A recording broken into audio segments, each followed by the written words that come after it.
Monarch, Legacy of Monsters, an Apple original series. The world is on fire. I decided to do something about it. On November 17th. This place, it's not ours. Believe me. The most massive event of the year arrives. If you come with me, you'll know everything, I promise. Oh my God, go! Monarch, Legacy of Monsters. Streaming November 17th, only on Apple TV+.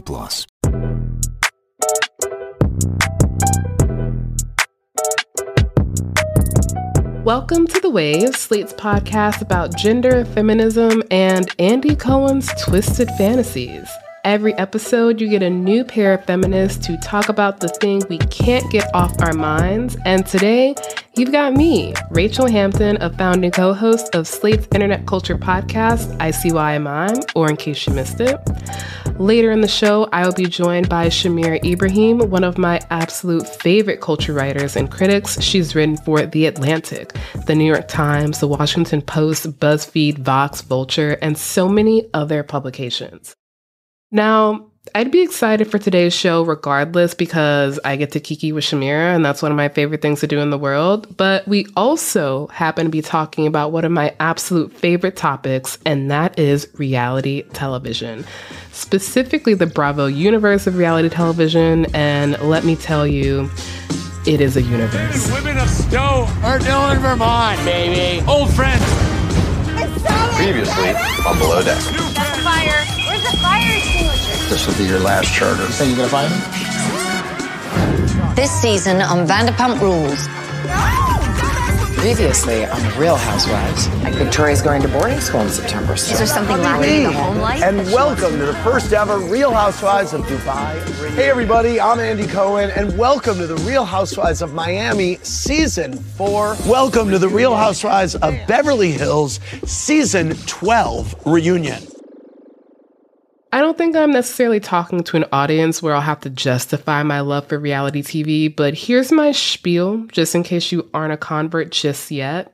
I think one of the biggest criticisms of reality television is that it's manufactured. And if you're gonna watch scripted television, why not go for HBO? And that is a fair point. I love me some Succession, some True Blood, but I've often said that I think prestige TV, like those shows, kind of gives us an image of who we'd like to think we are versus reality television tells us who we actually are. There's kind of no easier way to suss out the concerns and morals of an era than watching the reality TV that was put out during that time. Like when New Jersey housewife Teresa Giudice went shopping in the series premiere. I have so much fun shopping with Teresa because she clearly has no limits. It was 2009, the housing market had collapsed a year earlier, but we were coming out of a recession and people wanted to spend their money after years in a depressed state. I hear the economy's crashing, so that's why I pay cash. 120,360, 120,360. And that's how many rooms? And that's just one example of how reality TV is a perfect weather vane of how we feel and think and talk about being women. And there's maybe no better weather vane than Bravo with its constellation of largely women-led shows like the infamous Real Housewives and its attendant spinoffs like Vanderpump Rules, Winter House, Summer House. There's also Southern Charm, Below Deck, Married to Medicine, and the thing is, those are just some of the shows that are currently airing, which means there is a lot of ground for Shamira and I to cover. We're going to get into all of that after a short break.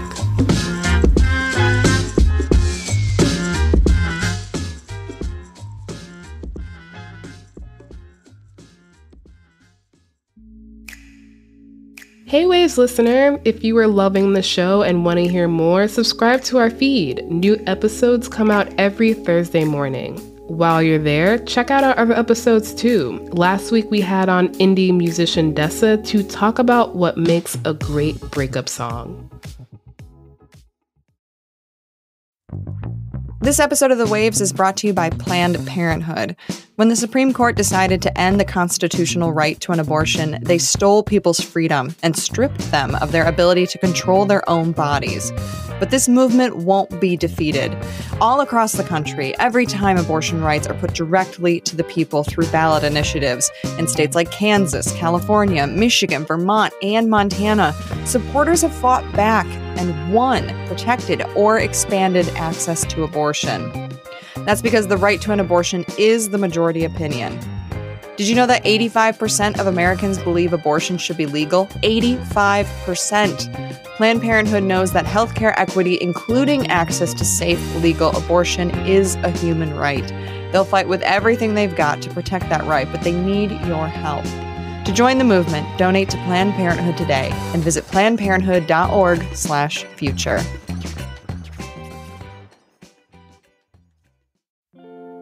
This episode is brought to you by Flamingo. Women's bodies are at the center of today's cultural conversations. We face overt regulations that dominate the headlines, but we also face quiet regulations so entrenched in our everyday lives that decisions around our bodies and how we feel about them are no longer ours alone to make. Because so much of what women experience is shrouded in secrecy, treated as an afterthought, or just blatantly ruled by societal expectations and norms, the simple act of exchanging stories becomes the most powerful tool we can use to stay informed. Introducing Unruly, an 8-part podcast from Flamingo highlighting the not often discussed ways women's bodies are subjected to needless oversight. Hosted by writer, curator, and activist Kimberly Drew, Unruly tackles conversations around body neutrality, wellness capitalism, menopause, and more. Because information is power and your body is your business. Unruly is available wherever you get your podcasts. Learn more at shopflamingo.com/unruly.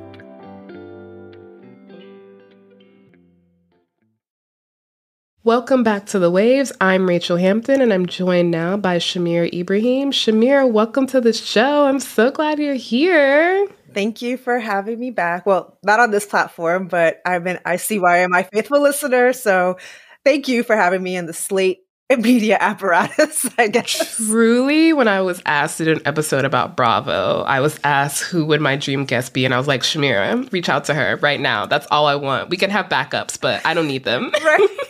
I'm glad my faithful commitment to reality television has paid off in some respects. It has. Well, speaking of that, before we kind of dive into answering the extremely loaded question of whether or not what Andy Cohen has created is good for women, I wanted to ask... Let me ask about your Bravo bona fides. What was your first Bravo show? What do you currently watch besides Real Housewives Potomac, which you recap for Vulture? Everyone should read. Even if you don't watch the show, the recaps are chef's kiss. Thank you. Thank you. I believe I started with New York and Atlanta first, right? I am not a person who started at the beginning with OC. New York was close to my heart just because, you know, I grew up in New York City. I'm very familiar with the cast of characters, like those archetypes that are in that small enclave that is drunk white woman on the Upper East Side, right? You know? So that really kind of gave this cozy feeling to me, you know, as they kind of escalated in their shenanigans. Then Real Houses of Atlanta was just amazing to watch just because it started as the average around the way Black woman, you know, a Black woman that is very familiar to so many of us who became iconic just for being themselves, right? Like, I think we all know the kind of archetypical Black woman who is unwittingly and like just incessantly ostentatious, you know, very quick at the hip, quick at the mouth, and a little reckless, right? Sometimes to their own detriment. And showing that dynamic on reality TV in a way that feels familiar, in a way that is immediately iconic and memeable, I think was very charming for me to watch at a time when I was still in college. And so I was in a very, very white space, and I was able to very much tune into just the average shenanigans of upwardly mobile community, but like kind of upwardly mobile, you know, it's kind of like fake it till you make it, right? You know, and knowing that sort of, you know, okay, you got the Louis Vuitton accessories, but you know what I mean? You still kind of check on your rent, you know, like everyone knows those kind of vibes, right? You know, and those sort of early seasons were very, very heartwarming to really kind of get into. It was appointment television for me and my friends, right? To be able to check in and see what Nene and the girls were doing, and watching someone like Nene become a breakout star so easily was hysterical. When I get up in Kim's space, it's sort of like I'm chastising a child. What else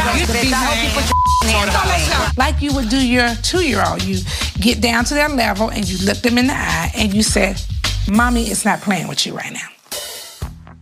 I then pivoted to Beverly Hills, which is like a universe in and of itself, right? Girl. Like Beverly Hills is its own animal, right? Because it interacts with celebrity directly from day one. You're dealing with child stars, you're dealing with Beverly Hills as a character, similar to how New York functions as a character in Real Houses of New York, and navigating like the aspirational nature of that sort of community, not just because, of course, reality stars are trying to make money, but also just trying to live in Beverly Hills society and people trying to cling on to whatever sort of cachet they feel they had or once had, and showcasing that sort of really craven aspirational nature, especially in mostly white women, right? Like really brazenly on television, right? You see these, children of child stars and siblings of child stars, like the whole dynamics about the Richard sisters, right? And their affiliates in that network. And then it leads to the spinoff of Vanderpump Rules, which is a whole other ecosystem in and of itself, which led to Summer and Winter House, two kind of spinoffs that I'm really not as personally familiar with, but just shows like how that small little enclave has exploded into like a whole other kind of Bravo titan. Yeah, that's completely fair. I mean, there's really just so much out there, not least because Bravo's not the only one doing it at this point, right? Like the docusoap genre, as you mentioned, is huge. And so I actually wanted to ask you, shows in this genre are being produced by everyone from Netflix to ABC, and I wondered what you think makes a Bravo show as opposed to these other networks. I think it depends on what era of Bravo you kind of tap into. Early stage Housewives, it really was at some point a version of a slice of life show, right? It was still sensationalized. It was still a manufactured drama because you have to kind of do that, right? But you kind of had these certain tropes in every single show. You had the version of a Greek chorus character, right? So in New York, that was Bethany for several seasons. In Atlanta, that was Nene. Then you would have the kind of person who was the anchor for the show. The anchor would be the person who everybody had to interact with one way or the other. The person who everybody knew. For a while, that was Sheree, right? Sheree has kind of come in and out in Real Housewives, kind of recognizance. In New York, you could argue that being Ramona, right? Just because of her relationship with most of the women, the early seasons, it was probably actually Jill. And then you had the agitators, right? Like their business is to come in and just throw the bomb and see how it kind of all goes out and see, hey, we know there's this simmering drama. It could be over something minuscule because most fights in real life are over minuscule things, right? It could be over, you didn't text me back for 2 days, right? You know what I mean? But somehow that person's going to be the one who said, oh yeah, I know she apologized for not texting you back for 2 days. But actually when we spoke, she said, oh, this person's such a demanding diva. She's just miserable over her marriage. That's why a 2-day text takes so long. And all of a sudden you have a scene. In that time, especially those first seasons, it's not like they're really making money off of that, right? You're talking like people who are making about $2,000 an episode. But because it became a legitimate cultural phenomenon, then you kind of transition to like phase 2 of Housewives, which are people who, even in the legacy cast, are highly self-aware of how they're perceived and try to kind of produce themselves, right? There are people who like produce the scenes, of course, like I said, the agitators who are trying to create conflict to keep the story moving. But then, you have this sense of self-awareness of like, oh, well, if I do this, I'm going to be looked at this way, right? But if I come in this way, people are going to view me more as like the, villain to redemption arc, trying to manipulate kind of how they're perceived publicly. And that kind of changes the show from a slice of life to a show that's really an examination of human behavior, how people see themselves, how people want to be seen, and kind of how we as consumers who are increasingly savvy because of social media and different things, navigate piercing the fourth wall and deciding what the actual story is. Because now, because of increased visibility, we know that fights between castmates aren't really fights about a text message anymore. It's really, oh, you got more screen time and we get paid per episode. And that's why you're gunning for that person because, oh, how dare Denise Richards think that she can barely show up and only film for a week and a half while she gets paid $1 million and I'm still on the $400,000 bracket, whatever the contract may be. Then you move on to, I think, what is the current phase of Bravo, which is, people who know it is a platform that explodes because of a very, very loyal, very diligent following that has its own very ardent, network of podcasts, of blogs, of people who really kind of create this whole apparatus for Bravo in and of their own volition. And therefore, like, this is a great opportunity for me to, even if I'm only there for a season, boost my following, great opportunity to bring attention to my business, and a great opportunity to generate fame in a quick turnaround, right? So now you see people who are looking for moments, who are creating quick conflicts that it may seem really inopportune or really just disjointed. And that kind of narrative of not necessarily just self-producing, but or being hyper aware of how you might be perceived, but actually trying to create a moment that can be a meme, right? That can be a GIF that is put on Tumblr to be, reshared everywhere. That is actually now the aspiration, right? Because then that's how you end up on a BravoCon, platform, right? That's how you end up being able to make merch, right? That has a quote on it that you can upmark for like $25, because you said just one innocuous saying, and all of a sudden 1,000 people will buy a shirt for it. That's kind of, I think, where we are now, where it's a very aspirational space to be able to generate a platform off of at, unfortunately, I would say sometimes any expense possible. So I mentioned the host and executive producer of the Real Housewives franchise, Andy Cohen, a second ago, and this conversation is about feminism. We'll kind of get into the politics of Bravo in the latter half of the show, but I wanted to ask you a question that's kind of been rattling around in my head for the past year or so, which is, how much of the Bravo universe do you actually think is bound up with Andy as a person? Like, I know he thinks he's the center of the universe, and he was a VP of development and talent at Bravo until 2013, which means he's left a kind of pretty indelible mark on the network. But who would Andy be without like Lisa Vanderpump or like Nene Leakes or even Bethany Frankel? Like, the answer is kind of mixed. Like, for example, the reunions, right? Like, they don't exist without Andy really doing them. Like, I know we have very strong critiques of how Andy has handled some of the reunions, mostly because as they strive to expand the kind of catalog of shows and they reach into more diverse topic matter, more complex topic matter, Andy has struggled to really be able to rise to the occasion to really engage in those topics properly, right? And I think a lot of us have noticed that and addressed that and tried to speak towards that in different ways. In the original iteration, like that first phase of Bravo, right? Like, Andy was the touch point for most of those housewives. So the legacy housewives that people think of as iconic, Andy was their major touch point. He has spoken about that, how he does not necessarily have as much of a relationship with the newer housewives that come on. Like, maybe he says hi to them. Maybe, there's an initial early introduction, but they don't necessarily all have his phone number the way that the early ones did, where they would text him or they would call his office. And, it's just not, the same level of engagement, right? Mostly because, of course, he's not as involved in developing the shows or, like, he still, I believe, has an EP credit on almost all the shows, but he's not involved in the day-to-day operations the way that he once was. Andy has made it clear that his idea of the housewives was born out of that Desperate Housewives, like All My Children, General Hospital, soap opera, like the adoration of that iteration of television programming and trying to bring that into reality TV. And you can see the sort of love for that sort of serialized programming and how that shaped how these shows kind of came to be. And I think that matters. But I think at the end of the day, you also see the very distinct hand of not only the casting of the iconic people who kind of make the shows what they are, but also the production teams, right? When a show kind of is a Shed Media show versus a Purveyors of Pop show, right? Like, you see it in the stylistic choices, you see it in the way that the actual episodes are built out. So as the seasons progress, it's not just a matter of the casting, it's actually a matter of how production engages with both their cast and actually works on building narrative arcs and thinks about engaging with the audience. So I think while Andy is, I would say, a narrative godfather, right? The years as they progress, it's really become more incumbent to really look at how production engages with the cast, how they engage in casting, how they build relationships with their cast, and how that translates on the screen, right? And then, of course, who the cast is and how they stand out and build relationships on TV. Like, for example, Real Housewives of Dubai, like, people had very iffy feelings on it. It was a mixed bag. I recap that as well. And I tried as much to give as much context from my own perspective of that kind of cultural space. But no one can deny that Chanel Ayan is a star. You know what I mean? Like, she became a breakout star quite quickly. That show probably struggles a little more to make it to season 2 without Chanel Ayan.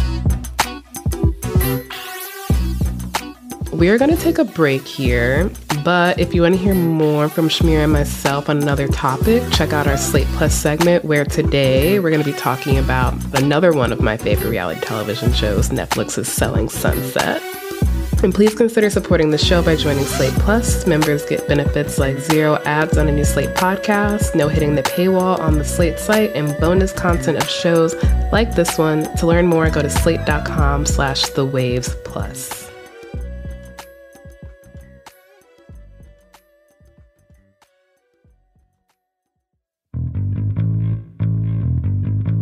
Hey Waves listeners, we wanted to share some exciting news. The Slate Shop is now open. Go to shop.slate.com to browse our selection of thoughtfully curated, high-quality products that support small businesses, Slate's independent journalism, and your shopping habit. From hand-poured candles and expertly crafted pasta makers to official Slate merch and beaded pickle pouches, say that 5 times fast, the Slate Shop is your destination for unique products and fabulous gifts. That's shop.slate.com, and new customers will receive 10% off their first order. Happy shopping!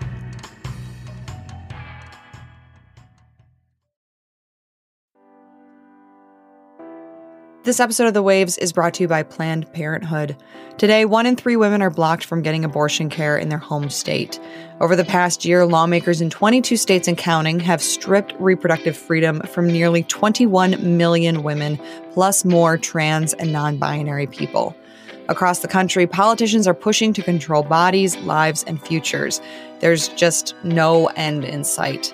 They want a nationwide ban on abortion, and they're also attacking birth control, sex education, care for trans people, and more of our human rights. But Planned Parenthood is fighting to make sure everyone can get the care they need. They'll never back down, and they'll never stop fighting, because everyone deserves sexual and reproductive health care, no matter what. You can join the movement and donate today. Visit PlannedParenthood.org/future. Monarch, Legacy of Monsters, an Apple original series. The world is on fire. I decided to do something about it. On November 17th. This place, it's not ours. Believe me. The most massive event of the year arrives. If you come with me, you'll know everything, I promise. Oh my God, go! Monarch, Legacy of Monsters. Streaming November 17th, only on Apple TV+. Welcome back to The Waves. I'm Rachelle Hampton, and I'm here with Shamira Ibrahim. We're talking about the Bravo cinematic universe. So, in 2013, Gloria Steinem said of the Real Housewives franchise that, quote, "It is women all dressed up and inflated and plastic surgery and false bosomed. It is a minstrel show for women." Now, I found really fascinating Steinem's use of the concept of minstrelsy, which is usually referring to like the antebellum practice of white actors dressing in blackface to perform racial stereotypes. And when it comes to the idea of these women performing, there have been some really wild moments. I mean, people who don't even watch Real Housewives probably know about Sheree Whitfield saying, "Who gon' check me, boo?" Or when Lisa Rinna broke that wine glass in Real Housewives of Beverly Hills. You know what? Let me tell you something. Don't touch my husband ever. Just saying. Don't you ever. You don't want out for everybody to know? You better watch what you talk about me, or everybody will know. Never. Everybody go will near know. my husband. Everybody will know. You understand that? Everybody Never will go know. after my husband. You don't want. Lost my marbles. But in a way, in her critique of the show, I feel like Steinem removes agency from the women who are choosing to be involved. And I wanted to ask you, Shamira, how much agency do you think the average Real Housewife has, like after the edit, after Andy Cohen or his producers have their say? Well, the use of the word minstrelsy is crazy, because if you want to talk about minstrelsy on Real Housewives, we could just talk about Luann dressing as Diana Ross. Like, there was actual blackface. Like, yes. We don't need to use like that as a really backwards analogy. I'm sorry. I think, it's a complex question. I think Gloria really painted with a broad brush, but I do think that there is, and as critiques continue to expand, right, there is this innate tension of what people expect from reality TV when they sign up and what they realize it actually entails, especially as we're, like I said, in phase 3 of reality TV, where some people think, oh, I can come on, I can curate whatever part of my life, I can share a platform, do what I want to do. I don't necessarily need to, showcase, let's say, whatever drama I have with a kid and manipulate it. So I'm only showing the parts of my life that I want to show. And sometimes it works. Sometimes it reads off as inauthentic. But over the course of that, what can happen is you realize just how much you actually end up sacrificing, right? So if the other cast members feel, okay, well, we know that this person has mess going on that they're not discussing, we're going to find a way to bring it on the show, right? Like that happened with Uba Hassan on Real Housewives of New York, where they forced her to talk about her boyfriend before she was ready to talk about it. In like the midst of that, sometimes what can happen is this like natural tension of, okay, I wasn't ready for this roller coaster ride. Most people are taken aback by their first season, right? Of, oh, I did not expect it to be this intense. I did not expect it to, take over my life in this way. I have to do all of these guest hits. I have to do all of these PR hits. I thought this would be just a part of my life, not my entire life. And also now I'm constantly in this social media engagement with, the entire world and my castmates. And there's a pressure for, okay, well, don't worry, you have the reunion to, address yourself. The reunion is a high pressure situation, 13 hours, bright lights, fighting for your life. It's basically a cage match, right? Cage match, no, exactly. To be able to come out on top. When you say 13 hours, you're talking about those long filming days to make a single reunion episode. Then, assuming you get what you want, great. If you don't feel like you came out on top, then you're speaking to the producers later and they say, well, you have next season to be able to tell your story right, And so it does become a little bit manipulative for the actual talent, right? And I think that's something that some of the cast has tried to explain of like, hey, I agreed to this, but on the back end, I realized that what they actually did was this, right? Because they have the right to tell the story that they want to tell, right? So you think you're meeting one person, right? But the actual call sheet will actually have, other people meeting you. And all of a sudden you're in a different scenario than you expected. Whatever, they're building TV. That's what the producer's job is to do, right? But you do find yourself in situations you weren't ready for, situations you didn't expect, conflicts that you weren't expected to. And also, there's kind of this, because, they're all independent contractors, there's a lack of actual accountability from either Bravo or a production company. And people have to remember it's a workplace. So a lot of things can happen that don't necessarily get managed the way that you would expect to be managed, right? If you were actually at your actual workplace. So those screaming matches that we see on TV that sometimes could be very entertaining. Think about if you got screamed at by your coworker, right? In a scene that you didn't expect. And all of a sudden someone's screaming at you. We see 45 seconds of that and it might be iconic, but that probably went on for 15 minutes. Or the fact that these scenes go on for so long, right, that naturally, because there's alcohol everywhere, and this is not just something that's specific to Bravo, but this is a problem that has happened at other franchises like The Bachelor, like Love is Blind, a lot of these other franchises where they do this thing intentionally where the glasses are solid, so you don't see how much they're consuming at any given time. And, so they're there for 2 hours. One drink turns to 4, turns to 5. And, a lot of these girls do not eat any sort of carbs, right? So those 4 drinks really feel like 7 or 8. And a lot of those worst moments really are, them being intoxicated out of their minds. That's not justified any of the things that they did or said, but I wouldn't necessarily want some of my lowest moments documented and put on screen, right? And they have to navigate that. That's something that Leah McSweeney had actually talked about, where she actually actively relapsed, right? On the show. She had started to relapse before the season, but when she went through her relapse, that became an iconic moment, right? Where they were in the Hamptons. It was her and Tinsley Mortimer. She blacked out, took her top off, was running around with tiki torches.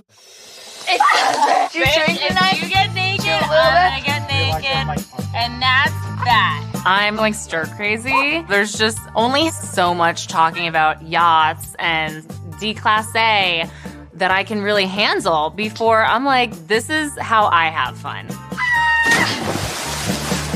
Watch and learn. All right, I'm kind of being in the pool right now. I'm like the prude that can't take my clothes off right now. Rip it off, bitch. Get in the pool. You know what? This is a you to Dale. This is a you to society, high society. You, Park Avenue. Yes, bitch. That became a meme that was everywhere. Her and Tinsley Mortimer in the actual pool, topless, posing, right? You know, as opposed to someone who had been sober for 7 years, having a very public relapse. And that's not to say that these women don't have agency in the choices that they make, right? But I think sometimes when we say, oh, you have agency in the choices that you make to be able to do something. It's like, well, yeah, people have agency in toxic work environments too, right? You know what I mean? You can always quit, right? But there's always sometimes a negotiation process in that, right? Where it's, hey, the next season is when they say your price bracket goes up because, you know, there's a fixed price bracket for every season. So if I suffer through this season, whatever the pummeling I'm taking, next season, I feel like I'm going to get rewarded for it. Or hopefully next season, we're going to see whether or not the person who I had the conflict with will even be here. So all these sort of mini rewards that allow someone to really see if they could put up with it for a little more. But when you think of it from like an actual workplace perspective, it's actually a very harmful workplace environment to deal with a lot of the things that they dealt with, especially as the shows started to engage especially after 2020, trying to diversify their respective franchises, right? There was a lot of division within the fan bases, as well as, you know, just within the storylines within various cast members of just really struggling to integrate their various shows, and most specifically with New York and Beverly Hills. Those are things that in a normal environment, you have to navigate through HR and publicly. And now you're litigating that on a day-to-day environment as a teachable moment for the audience. There's a difference between signing up to do something and knowing the full context of what that is, combined with the fact that the way you're getting portrayed almost has nothing to do with what you say, which reminds me of something that everyone's favorite bad feminist Roxane Gay said about Gloria Steinem's quote. Roxane Gay said, "I think that the Real Housewives franchise allows women to be their truest selves. We see the mess, we see their amazing friendships and everything in between. When women are allowed to be their fullest selves, it is the most feminist thing we can do." I found the kind of racial breakdown of these views pretty interesting, but I also found myself not really agreeing with Roxane here either. I don't actually know if allowing women to be their fullest selves is the most feminist thing we can do, not least because feminism is actually like a radical political framework. It's not just like rah-rah girl power. And, you know, if the fullest version of someone is being a right-wing nut job, I don't really think that's feminism. Like Candace Owens is probably being her fullest self, but I don't know if that's really feminist. I don't know if allowing Vicky Gunvalson to like basically, you know, parrot COVID conspiracies on Ultimate Girls Trip was necessarily the most feminist thing in the world. It just is what happened. But it makes me want to ask a really open-ended question, which is, do you think Bravo or even reality television show in general can actually be radical? I think there's this real desire to make the things that we consume fit into our politics. And so calling Bravo or your favorite franchise like feminist or, you know, anti-racist or whatever feels like a really high mandate for some of these shows to be operating under. The shortest answer is no, right? To give the short answer, right? I think, as with a lot of pop culture, it serves as a lens for our contemporary society. Like, you know, what do you look at kind of that Overton window of like what we're willing to accept, not accept, right? You know, how we engage with each other, you know, how we view our collective obligations as individuals and as society when we get into conflict, when we manage conflict, and or you know, how we have to interact with each other. I think that shows like Real Housewives are really good reflections as to both how individuals do that publicly because of how they feel like they have to perform something, and also how audiences receive that and engage with it, right? You know, so you can see how someone like Dorit on Beverly Hills manages PTSD and like the perception of like how long she's allowed to recover from that versus, you know, a Garcelle who still has a tense relationship with her coworkers because she's still a little unweary for how she feels like they mishandled dealing with her family. And so having those sorts of observations culturally are really insightful lens to talking about different things that are in a more accessible way, like power, class dynamics, racial boundaries, conversations that a lot of us can have in like a longer sociological construct that a lot of people won't read if I wrote like a 3,000 word critical essay, but would be more willing. I appreciate it. But are just frankly more willing to understand if, I explain colorism in the context of Potomac, right? That doesn't make it radical. It just allows for insight. I don't want to say it's a neutral thing because I do think that there are detriments to like doing the whole like verité approach and like standing back and letting everything play out. I think that there are times that they should intervene, right? I think there are times that, hey, this person is drinking themselves sick, right? I don't know if we necessarily need to put that on camera. It's a little dangerous. Maybe somebody needs to like have a conversation about them not drinking or them not being on camera for a little bit. Or, hey, this person is parroting very dangerous political opinions. And I know that Bravo strives their hardest to this whole apolitical, we're not engaging in politics or whatever. However, at some point, you have to figure out a way to navigate that, at least in a manner that allows some sort of pushback from other cast members, right? In a very visible way. I think that it's impossible for it to be a radical framework because that requires a commitment from the network, from the production, from every single piece to really be to say, we're here to dismantle a patriarchal construct. And that can't happen because half the shows, their first insult is saying, you ain't even married, bitch, right? Yep. Yeah. So that's already out the window from a radical feminist construct, right? But what it does offer is just a space to engage and be insightful and really think about how we view each other in the present, contemporary idea of relationships between women, both in and out of the workplace, and what we view as acceptable and not acceptable and why, right? And I think that as a place for just conversation and interrogation is worthwhile.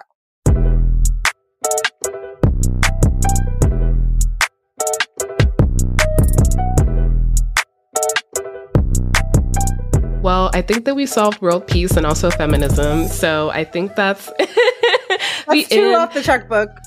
Fixed it. Thank you so much for joining me, Shamira. This has been so much fun. Thank you as always, Rachel. Had a great time.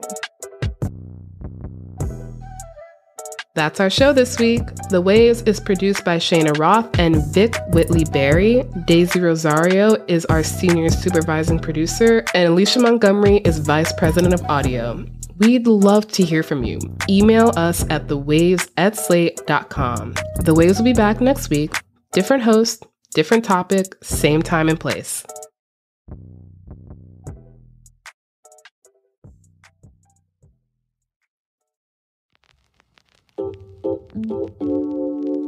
Thank you so much for being a Slate Plus member, and since you're a member, you get this weekly segment. Today, Shamira and I are going to be talking about Netflix's Selling Sunset, the show where no one sells any real estate.